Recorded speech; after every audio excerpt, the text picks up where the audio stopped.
Muy buenas amigos y amigas del Jacobino, espero que estéis pasando un buen verano, unas buenas vacaciones, que pueda disfrutar de ese derecho que en estos tiempos aciagos que corren, pues hay mucha gente, como recientemente leíamos a empresa, que no puede ni siquiera tener vacaciones o por lo menos tener unos días de asueto en condiciones y dignamente y poder pagarse esas vacaciones, básicamente porque hay muchísima gente, al contrario que nos cuentan nuestros liberales económicos, fundamentalistas de mercado de cabecera, que no tiene capacidad de ahorro ni de consumo ninguna ante ese tándem explosivo de sueldos de miseria estancados y durante años, décadas ya, y precio cada vez más desorbitado de la vivienda. Es decir, un cóctel de condiciones de vida cada vez más difíciles en el que el derecho a las vacaciones, que no es ninguna concesión de nadie, sino que es un derecho que tiene mucho que ver con el movimiento obrero y con las conquistas del movimiento obrero, no se puede disfrutar y se queda pues en un papel mojado para muchísima gente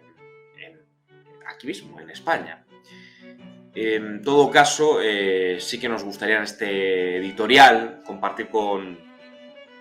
vosotros algunas reflexiones al hilo de la aprobación del Real Decreto de Ahorro Energético. No me voy a perder en las cuestiones de forma, está claro que este gobierno tiene poco respeto en general a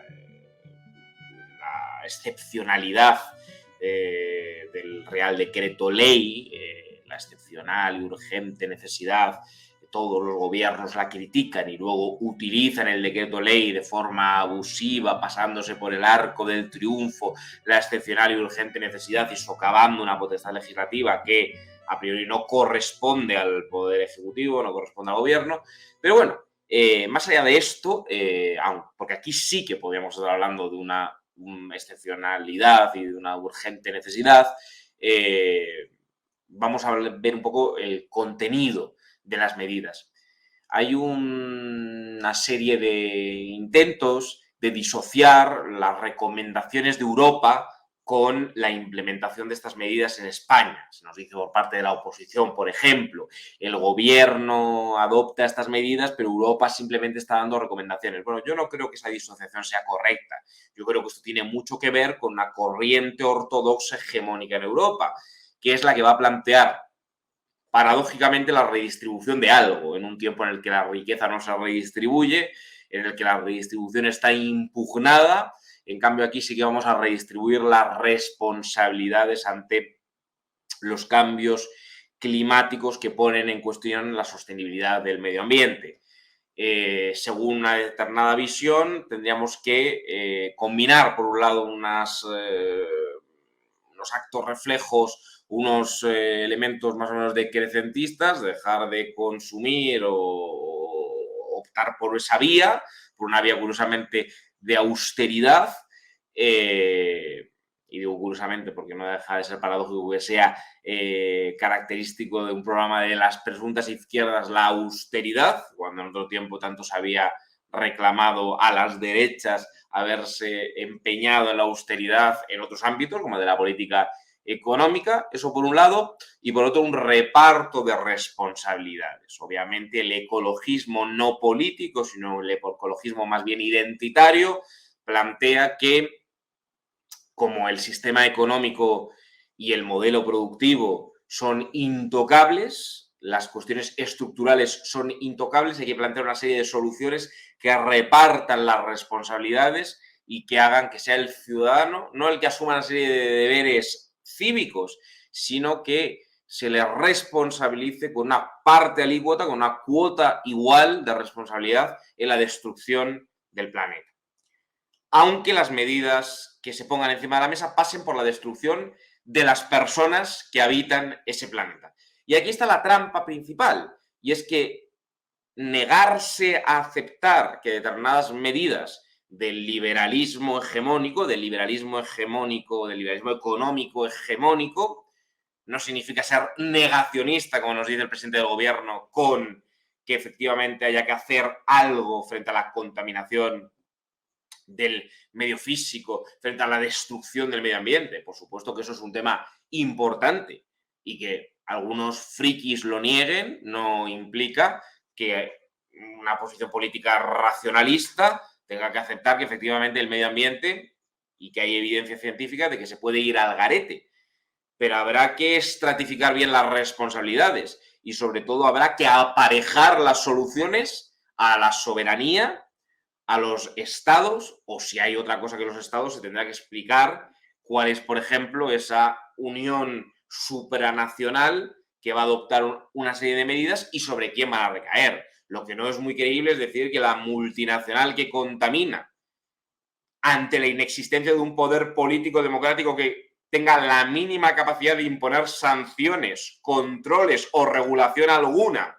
sea igual de responsable de la destrucción del medio ambiente que la vecina del Quinto de San Cristóbal de los Ángeles que no recicló anteayer. Claro, llevado al absurdo puede descalificarse como demagógico, pero es que en el trasfondo del ecologismo convertido en un instrumento de marketing hueco y vacío al servicio del propio sistema económico y que tiene como objetivo que no ponga en cuestión ninguno de los cimientos del sistema económico y político, pues ese ecologismo es poco creíble. Para empezar, porque es un ecologismo más identitario que político. Es un ecologismo más identitario que político. Es un verdadero ecocapitalismo que trata de desligar la cuestión del medio ambiente de la cuestión del poder, de la soberanía,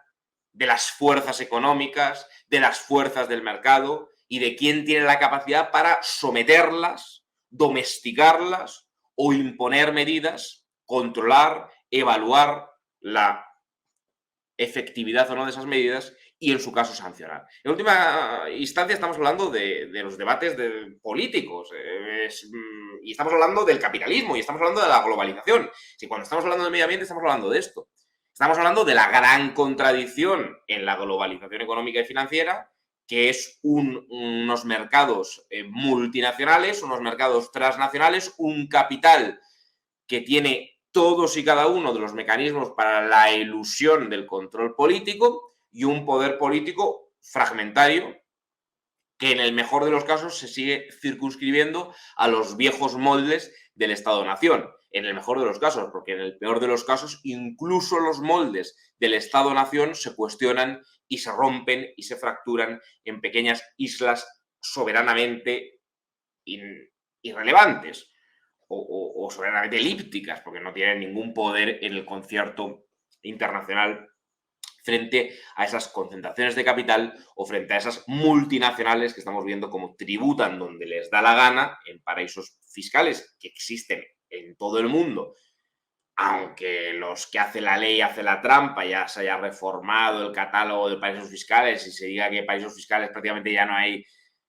ninguno, porque de jure hay pocos paraísos fiscales, de facto son estados que son paraísos fiscales, como todos sabemos, pero que se nos vende que son de una fiscalidad laxa, atractiva en la competencia fiscal y en la competencia económica. Entonces, claro, echa la ley, echa la trampa, como todo. Cuando hablamos del cambio climático, cuando hablamos del medio ambiente, no podemos estar, y lo digo francamente, no podemos estar en la superficialidad, porque si hablamos de la corbata, de repercutir al pequeño comerciante, pero además del pequeño comerciante, al trabajador. Porque aquí, el otro día, en una tertulia de la derecha política, se decía, es que este gobierno intervencionista que proscribe la libertad económica impone una serie de medidas populistas. Bueno, eso puede ser correcto, con una técnica legislativa lamentable, introduciendo en un Real Decreto Ley otras cuestiones que nada tienen que ver con el objeto del Real Decreto Ley. Y además no previendo, por ejemplo, subvenciones públicas a aquellos que permitan financiar determinadas imposiciones cuando no se prevén unos plazos transitorios como las puertas, en fin, una serie de agresiones, según se interpretaba, al pequeño comerciante, al pequeño tendero, a la tienda, en fin. Bueno, como siempre aquí se habla del empresario, de la micropyme, del autónomo, esto está muy bien, está dentro del marco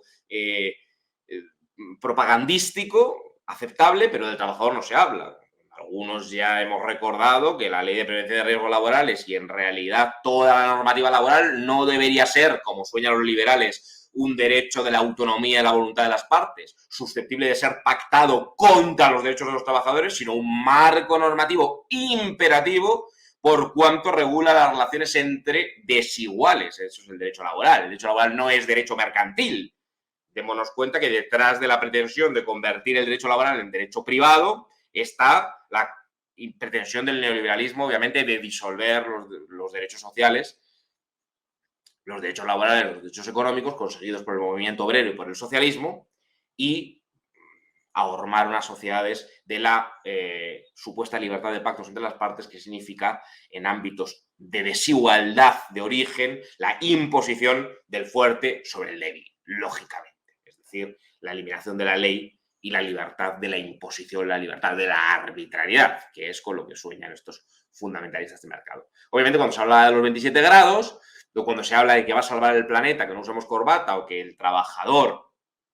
va a tener que trabajar, no sabemos si a 27 grados, a 25, 24, 26, dependiendo si hablamos de trabajos sedentarios o trabajos ligeros, cuando están muriendo trabajadores que siguen desempeñando su trabajo fuera de una oficina, en pleno sol, en ciudades de España, en unas condiciones inhumanas e inaceptables, cuando no hay una regulación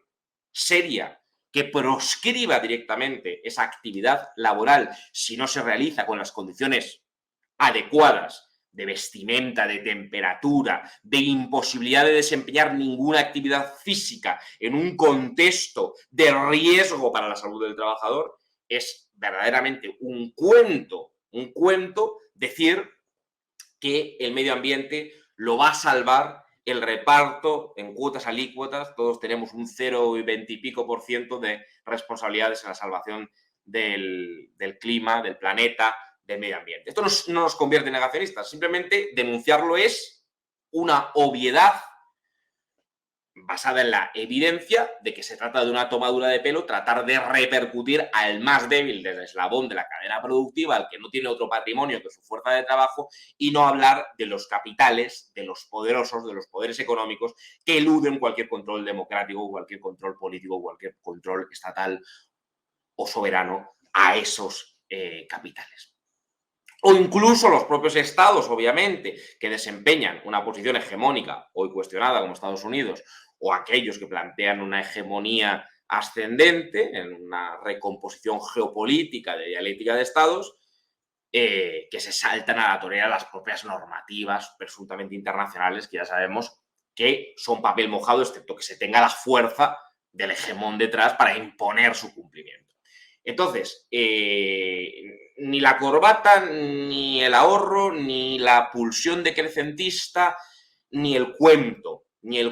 sobre un presunto gobierno intervencionista y unas comunidades autónomas que defienden la libertad de hacer lo que le da la gana a cada uno. Ahora bien, más allá de que el decreto sea chapucero desde el punto de vista de técnica legislativa, que su contenido sea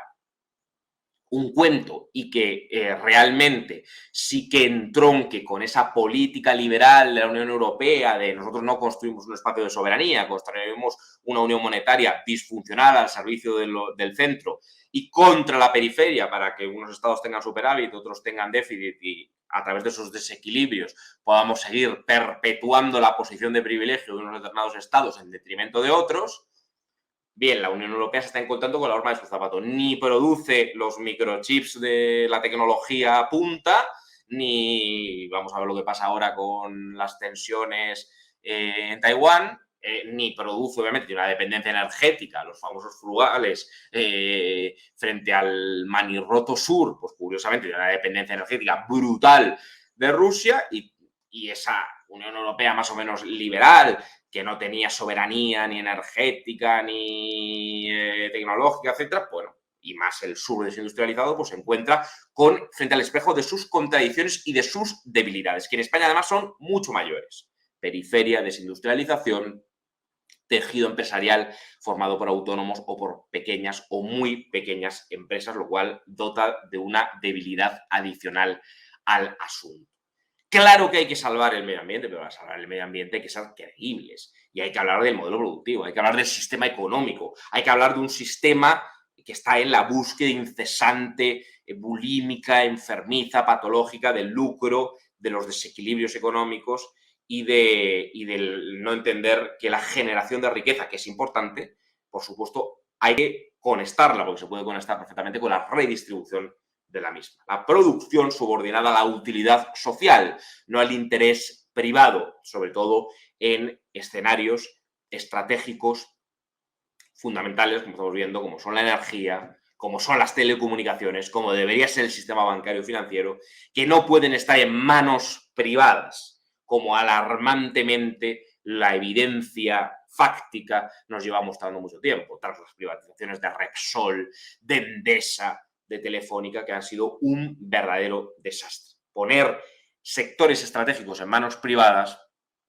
pone en cuestión el futuro, el presente ya y el futuro de los ciudadanos. El planeta tiene que ser habitable, pero ese planeta solo es habitable si es vivible la vida de las personas que lo habitan y principalmente de aquellos que no tienen, que no viven del trabajo de los demás, sino que tienen como único patrimonio su trabajo, su fuerza de trabajo. Con lo cual hay que hablar de quién tiene la soberanía, de quién tiene la potestad de legislar en un concierto internacional, transnacional, en el que el capital es multinacional y el poder político es local.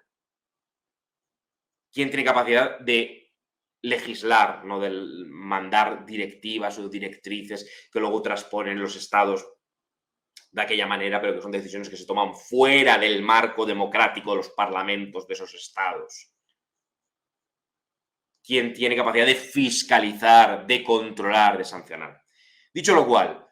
por muy disfuncional que sea un plan de ahorro energético, lo que es un verdadero cachondeo es que en cuestiones estratégicas, cuando el poder, como vemos, el poder económico está emancipado de los marcos del Estado-Nación, encima en España tengamos la excepcionalidad, ya no ibérica, sino patria, de que hay que recabar la quiescencia de las taifas. Tócate las narices, de las taifas autonómicas que plantean, con muy buen sentido, que cualquier política pública que se plantee, sea buena o mala, no se va a poder cumplir en España porque la descentralización competitiva ha operado un vaciamiento total del Estado y todavía las izquierdas se preguntan, uy, ¿qué ha pasado? ¿Qué ha pasado? Bueno, pues que la descentralización y el neoliberalismo son una misma cosa, que la descentralización en España es una política genuinamente de derechas. A ver si nos enteramos de una puñetera vez. ¿Por qué? Porque fractura